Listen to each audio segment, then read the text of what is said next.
বরং তোমাদের পথই অন্যায়ের পথ। যদি একজন সৎলোক তার সততা থেকে ফিরে পাপ করে আর মরে, তবে সে তার পাপের দরুনই মরবে। জয় যিশু, হালেলুয়া। কিন্তু যদি একজন দুষ্ট লোক তার দুষ্টতা থেকে ফিরে ন্যায় ও সৎ কাজ করে, তবে সে তার প্রাণ বাঁচাবে। 28 বলছে, তার অন্যায়ের কথা চিন্তা করে তা থেকে ফিরছে বলে সে নিশ্চয়ই বাঁচবে, মরবে না। জয় যিশু, হালেলুয়া। 29 পর,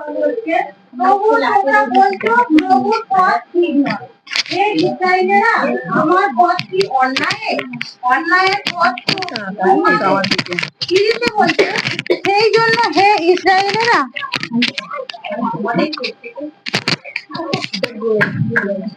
হে ইসরায়েলেরা, আমি তোমাদের প্রত্যেকের আচার ব্যবহার অনুসারে বিচার করব। তোমরা ফেরো, তোমাদের সমস্ত অন্যায় কাজ থেকে মন ফিরাও, তাহলে পাপের জন্য তোমরা ধ্বংস হবে না। আমেন। জয় যিশু, হালেলুয়া। তোমাদের সমস্ত তোমাদের সমস্ত অন্যায় তোমাদের নিজেদের মধ্য থেকে দূর করো এবং তোমাদের অন্তর ও মন নতুন করে গড়ে তোলো। কেন তোমরা মরবে? জিজ্ঞাসা চিহ্ন। 32 পদ বলছে, আমি কারো মৃত্যুতে খুশি হই না। তোমরা মন ফিরিয়ে বাঁচো। আমি প্রভু, সদাপ্রভু এই কথা বলছি। Amen, amen, amen. হালেলুয়া। বাক্য কি বলছে? যে দুষ্ট লোকের মরণে কি আমি খুশি হই? তাহলে আজ আমরা ঈশ্বরের ইচ্ছা কি বুঝবো? আমরা সব অনেক সময় কি করি, অনেক দুঃখ, কষ্ট, সমস্যা আমাদের প্রত্যেকের জীবনে কম বেশি আসে, তাই না? আর তখন আমরা ভাবি যে ঈশ্বর কি দেখতে পায় না? ঈশ্বর কি শুনতে পায় না? কেন এত দুঃখ, কেন এত কষ্ট, কেন এত বিপদ, কেন এত সমস্যা? আমরা প্রত্যেকে ঈশ্বরের দিকে আঙুল তুলি। কিন্তু আজ এখানে বাক্য কি বলছে? বাক্য বলছে, দুষ্ট লোকের মরণে কি আমি খুশি হই? তাহলে একজন যে দুষ্টু, যে মন্দ কাজ করে, ঈশ্বর তাকেও ভালোবাসে। বলছে সে যদি মারা যায়, তার মরণে আমি খুশি হই না।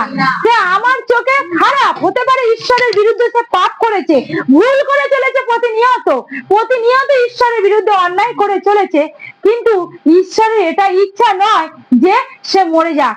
আমরা কি করি? আমাদের কেউ যদি দুটো বাজে কথা বলে, কেউ গালাগাল দেয়, আমরা কি বলি? যে ও মরে যাক। আমরা অনেকে বলি, আমরা আগে এরকম ছিলাম, এখন ছিলাম না, কিন্তু আমরা আগে এরকম ছিলাম যে ও যেন মরে যায়, ওর অমুক হোক, ওর তমুক হোক, এইরকম করে আমরা অভিশাপ দিতাম, তাই না? কিন্তু আমাদের ঈশ্বর কতটা প্রেমময়, কতটা ক্ষমাবান, কতটা দয়াবান, তাই না? তিনি বলছেন কি? তিনি বলছেন, দুষ্ট লোকের মরণেও আমি খুশি হই না। তাহলে ঈশ্বরের এটা ইচ্ছা নয় যে একজন সে দুষ্ট হোক আর ভালো হোক, সন্তানের সে খারাপ হোক আর ভালো হোক, বাবা মায়ের কাছে তবুও সন্তান যতই খারাপ কাজ করুক, তবুও বাবা মায়ের কাছে এই জগতে আমরা কি করি? তবুও বাবা মায়ের কাছে তবুও তাদের অন্যায় মেনে নিই।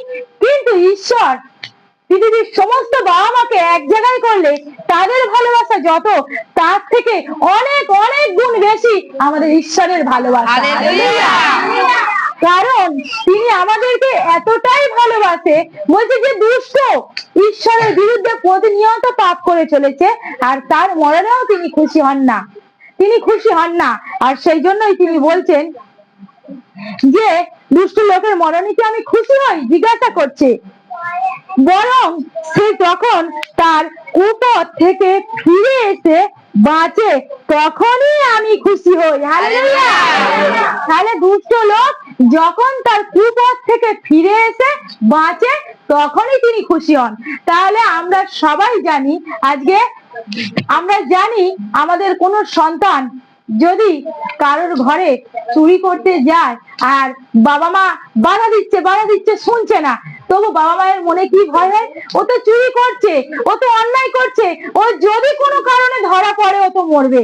তাহলে বাবা মায়ের চিন্তা হয়। ঠিক আমাদের ঈশ্বর পিতাও এই রকম, তিনি বলছেন যে আমার ওই সন্তানেরা অন্যায় কাজ করছে, ওর জন্য তো অনন্ত মৃত্যু আছে, কিন্তু আমি চাই না। যেমন আমরা জগতের বাবা মা, আমরা চাই না যে আমার সন্তানটা চুরি না করুক, মনের মধ্যে কষ্ট হয়, চিন্তা হয় যে ওখান থেকে যেন ফিরে আসে। ঠিক আমাদের পিতা ঈশ্বরও তেমনি চান যেন আমার সন্তানেরা ওই দুষ্ট পথ ত্যাগ করে ফিরে আসে আমার কাছে। আজকে জগতের সমস্ত মন্দ কাজ থেকে, অন্যায় কাজ থেকে যেন আমার কাছে ফিরে আসে। সমস্ত তিনি আমাদেরকে সেই জন্য বাছাই করে ডেকেছেন, আর তার জন্য যিশুকে দিয়েছেন, যেন যিশুকে ধরে তার রক্তের দ্বারা আমরা যেন শুচি হতে পারি, সেই পথ তিনি করে দিয়েছেন। তিনি কিন্তু আমাদের অন্যায়ের দরুন আমরা যে শাস্তি পেয়ে মৃত্যুবরণ করি, আমাদের যে সেই নরক ভোগ করতে হয়, এটা তিনি কখনোই চান না। তিনি সব সময় আমাদের জন্য কষ্ট পায়। আমরা যত ভুল করি, আমরা যত অন্যায় করি, আর তিনি অন্তরে বেদনা পায়, আঘাত পায় যে আমার সন্তানটা কষ্ট, এত অন্যায় করছে, এত ব্যভিচার করছে, খুন করছে, চুরি করছে, ডাকাতি করছে, মিথ্যা কথা বলছে, পরনিন্দা করছে, পরচর্চা করছে, আজকে প্রতিনিয়ত পাপের মধ্যে ডুবে যাচ্ছে। আর তার জন্য কি হচ্ছে, আমরা সেই পিতার কথা একবার যদি অনুসরণ করি যে আমাদের পিতা কত কষ্ট পাচ্ছে, তাহলে আমরা বুঝতে পারবো। কারণ সেই পিতা কতটা কষ্ট পায়, তিনি কখনোই চান না যে তিনি তার সেই সন্তানেরা মৃত্যুবরণ করে। তিনি প্রতিটা নিয়ত আমাদেরকে ক্ষমা করার জন্য দুহাত পেতে বসে আছে, বাড়িয়ে বসে আছে, যে কখন আমার সন্তানটা আমার কাছে ফিরে আসবে, আর আমার রক্তে শুচি হয়ে সে সেই অনন্ত জীবন যেন পেতে পারে। এটাই ঈশ্বরের ইচ্ছা, যেন সে পাপের দরুন মৃত্যুবরণ না করে। আর সেই জন্য বলছে, সে যখন সেই দুষ্ট লোক যখন পাপ থেকে ফিরে আসে, আর যখন সে বাঁচে, আর তখনই আমি খুশি হই। তাহলে সে যখন বাঁচে তখনই আমি খুশি হই। তাহলে একজন দুষ্ট, সে তার মন পরিবর্তন করে ঈশ্বরের কাছে যখন ফিরে আসে, আর ঈশ্বরই তখনই খুশি হয়। তাহলে এটাই ঈশ্বরের ইচ্ছা। ঈশ্বরের ইচ্ছা এটা নয় আমরা কষ্ট পাই। আমরা কেন কষ্ট পাই? আমাদের মন্দতার দরুন, আমাদের দুষ্টতার দরুন, আমাদের জগতের সমস্ত পাপের দরুন আমরা কষ্ট পাই। কারণ ঈশ্বর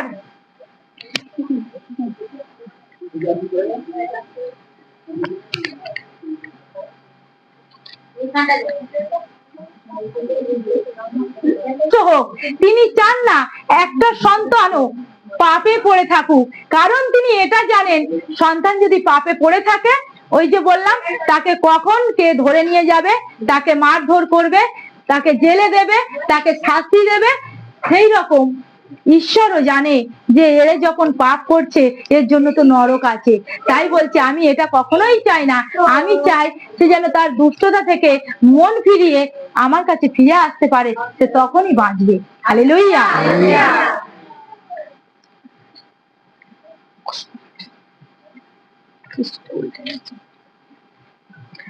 তাই বলছে যে, কিন্তু যদি এখন একজন সৎ লোক তার সততা থেকে ফিরে পাপ করে এবং দুষ্ট লোকের মতো জঘন্য কাজ করে, তবে সে কি বাঁচবে? হালেলুয়া। আমরা প্রত্যেকে শান্ত হই। একজন সৎ লোক তার সততা ছেড়ে যদি সে পাপে, বলছে যদি সে ফিরে পাপ করে, তাহলে এবং দুষ্ট লোকের মতো জঘন্য কাজ করে, তাহলে একজন সৎ লোক। তাহলে আজ আমরা যিশুর কাছে এসেছি, যিশুর কাছে এসে তার রক্তে আমরা শুচি হয়েছি। তাহলে আজ এখন আমরা ধার্মিক হয়েছি, পবিত্র হয়েছি। কিন্তু আবার 2 দিন, 4 দিন, 1 মাস, 2 বছর, 1 বছর পরে আবার কি করছি? আবার সেই ফিরে গিয়ে পাপ কাজ করতে আছি, আবার সেই মন্দ কাজ করতে যাচ্ছি, আবার আগে যেমন ছিলাম সেই পুরনো দিকে আমরা ফিরে যাচ্ছি। তাহলে কি বলছে? তাহলে বলছে, যদি সে জঘন্য কাজ করতে থাকে, তবে সে কি বাঁচবে? ঈশ্বর প্রশ্ন করছে। তাহলে সে যদি সেই পুরনো দিকে ফিরে আসে আবার, তাহলে সে কি বাঁচবে? আজকে আমরা কি বলি, সে কি বাঁচবে প্রিয় ভাই বোন? না। কারণ সে সঠিক পথ জেনেছিল, জেনেও আবার কি করেছে, সে আবার মন্দ পথে ফিরে গেছে, তাহলে সে কখনোই বাঁচতে পারে না। কিন্তু এটা তো ঈশ্বরের ইচ্ছা নয়, এটা ঈশ্বরের ইচ্ছা নয়। তাই বলছে যে তার কোনো সৎ কাজই তখন আমি মনে করব না, তার অবিশ্বস্ততা ও পাপের জন্যই সে মরবে। তাহলে তার অবিশ্বস্ততা আর পাপের জন্যই সে মরবে। আজকে আমরা যিশুর কাছে এসেছি, দুদিন পরে আমাদের মন থেকে বিশ্বাস সরে যাবে, আমাদের মধ্যে অবিশ্বাস আসবে, আর তখন কি হবে? আজ বিপদে পড়েছি, সমস্যায় পড়েছি, বিশ্বাস করে যিশুর কাছে আসলাম, দয়া পেলাম, জানলাম, চিনলাম, পাপ পবিত্র সবকিছু জানলাম, পাপ থেকে তার রক্তে শুচি হলাম, পাপের কারণ যিশুর কাছে যারা আসে প্রত্যেকেই যিশু তাদের সমস্ত পাপের ক্ষমা করে দেয়। যিশুকে যারা বিশ্বাস করে, প্রভু বলে স্বীকার করে, তার আর পাপ তিনি ধরেন না, তিনি সমস্ত পাপ ক্ষমা করে দেন। আর তারপরেও কি, যদি সে সেই বিশ্বাসতা থেকে আবার ফিরে যায়, আবার সেই তার মনে অবিশ্বস্ত আসে, তাহলে সে কিন্তু সে যে ভালো কাজ করেছিল, সে অনেক ভালো ভালো হয়তো কাজ করেছিল যিশুতে থাকাকালীন, সেগুলো ঈশ্বর আর মনে রাখবে না। তখন কি হবে? তারপরে শেষে সে যদি সেই মন্দ কাজ করে, আর সেই মন্দ কাজের দরুন তার মরবেই, তার মৃত্যু হবে। তবুও তোমরা বলছো প্রভুর পথ ঠিক নয়। তাই বলছে তবুও তোমরা বলছো প্রভুর পথ ঠিক নয়। আজকে আপনারাই বিচার করুন, তাহলে প্রভুর পথ ঠিক না ভুল? তাহলে আমাদের পথটাই ভুল, তাই না? প্রভুর পথটাই হলো সঠিক পথ, সঠিক সত্য পথ। কিন্তু এখানে বলছে তোমরা বলছো প্রভুর পথ ঠিক নয়। তাই বলছে হে ইসরায়েলেরা শোনো, আমার পথ কি অন্যায়ের পথ? ঈশ্বর জিজ্ঞাসা করছে হে ইসরায়েলেরা শোনো, আমার পথ কি অন্যায়ের পথ? আজকে শুধু ইসরায়েল, আজ এখানে আমরা প্রত্যেকেই, ঈশ্বর আমাদেরকে জিজ্ঞাসা করছে আমার পথ কি অন্যায়ের পথ? ঈশ্বর জিজ্ঞাসা করছে। আজ আমরা প্রত্যেকেই উত্তর দিই, সত্যি কি ঈশ্বরের পথ কি অন্যায়ের পথ? ঈশ্বরের পথ ন্যায়ের পথ, সততার পথ, আলোর পথ, সঠিক পথ, সত্য পথ, তাই না? আর এখানে বলছে তাহলে বরং তোমাদের পথই অন্যায়ের পথ। হালেলুয়া। তাহলে আজ আমরা যে পথে চলছি, আমাদের পথটাই অন্যায়ের পথ, আমাদের পথেই আছে ধ্বংস, আমাদের পথেই আছে মৃত্যু। আমরা সঠিক পথে চলছি না বলেই আমাদের জীবনে ধ্বংস, আমাদের জীবনে মৃত্যু, আমাদের জীবনে সমস্ত সমস্যা নেমে আসছে একের পর এক। কারণ আমাদের চলা ঠিক হচ্ছে না, আমরা ন্যায় পথে চলছি না। কারণ প্রতিটা নিয়ত, প্রতিটা মুহূর্ত, প্রতিটা সেকেন্ড ঈশ্বর বলছে আমি তোমার সঙ্গে সঙ্গে আছি এবং তোমার হাতকে আমি ধরে রেখেছি। যে কোনো বিপদ আসুক না কেন, ঈশাইয়া 43 বলছে যে তুমি আগুনের মধ্য দিয়ে যাবে, তুমি আগুনে পুড়বে না, এমনকি আগুনের যে আতাপ লাগে, আগুনের শিখা, সেটাও তোমার গায়ে লাগবে না। হালেলুয়া। এমনকি তুমি জলের উপর দিয়ে যাবে, জলেও তুমি ডুবে যাবে না, ডুবে মরে যাবে না। তাহলে যে কোনো পরিস্থিতিতে আমরা কিন্তু ধ্বংস হব না। কখন?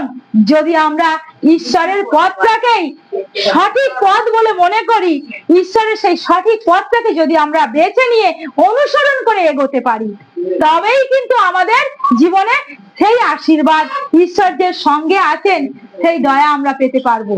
হালেলুয়া। তাই এখানে বলছে যে যদি একজন সৎ লোক তার সততা থেকে ফিরে পাপ করে আর মরে, তবে সে তার পাপের দরুনই মরবে। তাহলে সততা থেকে ফিরে সে যদি পাপ করে, তার পাপের কারণেই সে মরবে, সে পাপের কারণেই মরবে। কিন্তু যদি একজন দুষ্ট লোক তার দুষ্টতা থেকে ফিরে ন্যায় ও সৎ কাজ করে, তবে সে তার প্রাণ বাঁচবে। হালেলুয়া। তবে সে তার প্রাণ বাঁচাবে। তাহলে একজন দুষ্ট লোক, আজকে আমরা এখানে আছি, মনে করছি যে আমরা ধার্মিক হয়ে গেছি, আমরা ভালো কাজ করছি, কিন্তু যদি দুদিন পরে এখান থেকে বেরিয়ে যাই আর গিয়ে যেখানে ছিলাম সেই দুষ্টদের মতো জ্বলি, তাহলে কিন্তু আমাদের পাপের দরুনই আমরা মরবো। কিন্তু একজন সেই যে দুষ্ট, আজকে যারা এখনো যিশুর কাছে আসছে না, যিশুর নামে অনেক অনেক কথা বলছে, কিন্তু সে যদি হঠাৎ কোনো কারণে পাপ থেকে মন ফিরিয়ে যিশুর কাছে আসে, তার সেই সততার দরুন সে বাঁচবে। হালেলুয়া। তাই সে তার সততার দরুন সে কিন্তু বাঁচবে। সেই জন্যই বলছে একজন দুষ্ট যদি সে তার দুষ্টতা থেকে ফিরে ন্যায় ও সৎ কাজ করে, তবে সে তার প্রাণ বাঁচাবে। তাহলে সে যদি ন্যায় ও দুষ্ট পথ ত্যাগ করে ন্যায় এবং সৎ কাজ করতে থাকে, অর্থাৎ ঈশ্বরের পথে চলতে থাকে, অবশ্যই ঈশ্বরের কাছে ফিরে আসে, তাহলে সে তার নিজের প্রাণ বাঁচাবে। হালেলুয়া। তার অন্যায়ের কথা চিন্তা করে তা থেকে ফিরেছে বলে সে নিশ্চয়ই বাঁচবে, মরবে না। হালেলুয়া। বলছে তার অন্যায়ের কাজ চিন্তা করে। তাহলে আজ এখানে বলছে চিন্তা করে। তাহলে প্রিয় ভাই বোন, আজ আমাদের হাতে সময় আছে, আজ আমাদের অন্যায় কাজ এখনো কি কি আছে আমরা যেন চিন্তা করতে পারি, আর সেখান থেকে যেন আমরা ফিরে আসতে পারি। আজ আমাদের নিজেদেরকে নিয়ে গভীরভাবে অবশ্যই চিন্তা করতে হবে, এখনো পর্যন্ত আমাদের মধ্যে কি দুষ্টতা আছে, কি ঈশ্বর বিরুদ্ধে কি কাজ আছে, ঈশ্বরের বিরুদ্ধে আমরা কি, ঈশ্বরের পথে চলছি না, বা ঈশ্বরের বিপথে আমরা কি চলছি, সেগুলো আমাদের প্রত্যেককে চিহ্নিত করতে হবে। আমরাই পারবো নিজেদেরকে চিহ্নিত করতে, কারণ এখানে বাক্য বলছে সে চিন্তা করে তার সেই কুপথ থেকে ফিরেছে বলে সে নিশ্চয়ই বাঁচবে, মরবে না। তবুও তোমরা বলছো প্রভুর পথ ঠিক নয়, তবুও বলছে তোমরা যে প্রভুর পথ ঠিক নয়। নিশ্চয়ই প্রভুর পথই একমাত্র সঠিক পথ, একমাত্র সঠিক পথ প্রভুর পথ। তাই বলছে, আবারও বলছে, হে ইসরায়েলীরা, আমার পথ কি অন্যায়ের? অন্যায়ের পথ তো তোমাদের। তাহলে ঈশ্বর বলছে হে ইসরায়েলীরা, আজকে প্রত্যেকটা বলছে হে খ্রিস্ট বিশ্বাসীরা, আমার পথ কি অন্যায়ের পথ? নিশ্চয়ই না। হে ঈশ্বরের সন্তানেরা, আমার পথ ঈশ্বরের পথ, আমার পথ কি অন্যায়ের পথ? কখনোই না। আমার পথ সঠিক পথ, অন্যায়ের পথ তো তোমাদের। ঈশ্বর আমাদেরকে আজ জিজ্ঞাসা করছে, প্রশ্ন করছে যে তোমরা কোন পথে চলছো, তোমরা কোন পথে চলছো? আমার পথ কি অন্যায়ের, না তোমাদের পথ অন্যায়ের? তোমরা নিজেদেরকে চিন্তা করো। আজ তোমাদের এত সমস্যা, এত বাধা বিঘ্ন, এত কঠিন জটিল পরিস্থিতি, আজ ভেঙে পড়ছি, হতাশ হয়ে পড়ছি, নিরাশ হয়ে পড়ছি। আজ নিজেদেরকে চিহ্নিত করো। আজ তোমরা প্রত্যেকে বিশ্বাসী, তোমরা প্রত্যেকে নিজেদেরকে চিহ্নিত করো। আজ কেন? আমি তো প্রতিটা মুহূর্তে তোমাদের সঙ্গে থাকবো বলেছি। তাহলে তোমাদের যে পথটা, সেটাই কি সঠিক পথ নাকি অন্যায়ের পথ? আজ চিন্তা করো। এখানে ঈশ্বর আমাদেরকে জিজ্ঞাসা করছে। তাই 30 পদে বলছে, সেই জন্য হে ইসরায়েলীরা, আমি তোমাদের প্রত্যেকের আচার ব্যবহার অনুসারে বিচার করব। হালেলুয়া। বলছে হে ইসরায়েলীরা, আমি তোমাদের প্রত্যেকের আচার বিচার ব্যবহার প্রত্যেকের বিচার করব। তাহলে প্রত্যেকের আচার ব্যবহার, কথাবার্তা, চাল চলন সবকিছু তিনি কিন্তু লক্ষ্য করবেন।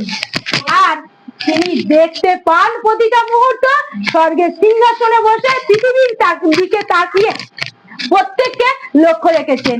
কে কি বলছি, কে কি ভাবছি, কে কি শুনছি, কে কি করছি, প্রতিটা মুহূর্ত তিনি দেখেছেন। কারণ তিনি বলছেন ইসরায়েলের ঈশ্বর কখনো ঘুমায় না। হালেলুয়া। আর তিনি সর্বদা আমাদেরকে পাহারা দিয়ে চলেছেন, সর্বদা আমাদেরকে পাহারা দিয়ে চলেছেন। তাহলে আমরা প্রত্যেকে তার কি বলবো, ক্যামেরার আওতায়। সাবধান, আমরা প্রত্যেকে তার ক্যামেরার আওতায়। প্রত্যেকে এখানে একটা জগতেও আছে, এখন চারিদিকে প্রত্যেকটা বড় বড় দোকানে আছে, কিন্তু সেটা কোনো কারণে বন্ধ হতে পারে, খারাপ হতে পারে, বা কোনো কিছু জিনিস নাও ধরা পড়তে পারে, কিন্তু এই ক্যামেরা কখনো কখনো কিছু মিস হবে না। প্রত্যেকের এইটুকু থেকে এত বড় প্রত্যেকের প্রত্যেকটা কাজ তার চোখে ধরা পড়বে, তার সামনে ছবির মতন ফুটে উঠেছে। আমরা এখানে যা কিছু হয়তো অন্ধকারে কি করছি বা মনে মনে কি ভাবছি, ঈশ্বর তো দেখতে পাচ্ছে না, কিন্তু তার কাছে ছবির মতো পরিষ্কার, আলোর মতো। হালেলুয়া। অবশ্যই। আর সেই জন্য বলছে তোমরা ফেরো, তোমাদের সমস্ত অন্যায় কাজ থেকে মন ফিরাও। হালেলুয়া। তাহলে কি বলছে? তোমরা ফেরো, তোমাদের সমস্ত মন্দ কাজ থেকে ফিরে এসো, তোমাদের মন ফিরাও, সমস্ত অন্যায় কাজ থেকে মন ফিরাও। বলছে তোমাদের সমস্ত অন্যায় কাজ থেকে মন ফিরাও, সমস্ত, আর কোনো একটা বাদ নয়। হয়তো আমি 10টার মধ্যে দুটো করছি না, বাকি 8টা করছি, তাহলে কি হবে? কমপ্লিট হচ্ছে না। কিন্তু করা আর না করার সমান, তাই না? কারণ একটা এইটুকু মাটির ইটের টুকরো জলে ফেলবেন, সেটাও ডুবে যাবে। আবার এত বড় একটা ইটও জলে ফেলবেন, সেটাও ডুবে যাবে। ঠিক সেই রকম, ওই জন্য বলছে সমস্ত অন্যায় থেকে মন ফিরাও, তাহলে পাপের জন্য তোমরা ধ্বংস হবে না। হালেলুয়া। তাহলে মন যদি আমরা ফেরাই, তাহলে আমরা আর ধ্বংস হব না। আর কি বলছে? যে তোমাদের সমস্ত অন্যায় তোমাদের নিজেদের মধ্যে থেকে দূর করো এবং তোমাদের অন্তর ও মন নতুন করে গড়ে তোলো। হালেলুয়া। তাহলে বলছে, আবারও বলছে, তোমাদের মন আগে যা হয়ে গেছে গেছে, আগের মুহূর্ত এখানে এসে আগের মুহূর্ত পর্যন্ত, এই বাক্যের আগের মুহূর্ত পর্যন্ত যা হয়ে গেছে গেছে, এবারে আজ এই মুহূর্ত থেকে আমাদের মনকে যেন আবার নতুন করে তুলতে পারি। কারণ ঈশ্বরের বাক্য বলছে, এবং তোমাদের অন্তর ও মন নতুন করে গড়ে তোলো। কেন তোমরা মরবে? ঈশ্বর বলছে কেন তোমরা মরবে? ঈশ্বর বলছে কেন তোমরা মরবে? তোমরা নতুন করে গড়ে তোলো। আমি তো চাই না, এটা তো আমার ইচ্ছা নয় তোমরা মরবে। আমি তো চাই তোমাদের বাঁচাতে, আমি তো এসেছি তোমাদের বাঁচাতে। সেই জন্যই ঈশ্বর তার একজাত পুত্রকে পাঠিয়ে দিল এই জগতের মাঝখানে, যেন যে কেউ বিশ্বাস করে বিনষ্ট না হয়, কিন্তু অনন্ত জীবন পায়। তিনি চান না একটা সন্তানও বিনষ্ট হোক, তিনি চান তার প্রত্যেকটা কোটি কোটি সন্তান তার কাছে ফিরে আসুক, প্রত্যেকেই জীবন পাক। তিনি তার সন্তানদের কাছে ফিরে পেতে চান, এটাই তার ইচ্ছা। তিনি চান না একটা সন্তানও মৃত্যুবরণ করুক, অর্থাৎ ধ্বংস, নষ্ট হয়ে যাক, তিনি চান না। হালেলুয়া। তাই বলছে, আমি তোমাদের কারোর মৃত্যুতে খুশি হই না। ঈশ্বর বলছে, আমি তোমাদের কারোর মৃত্যুতে খুশি হই না।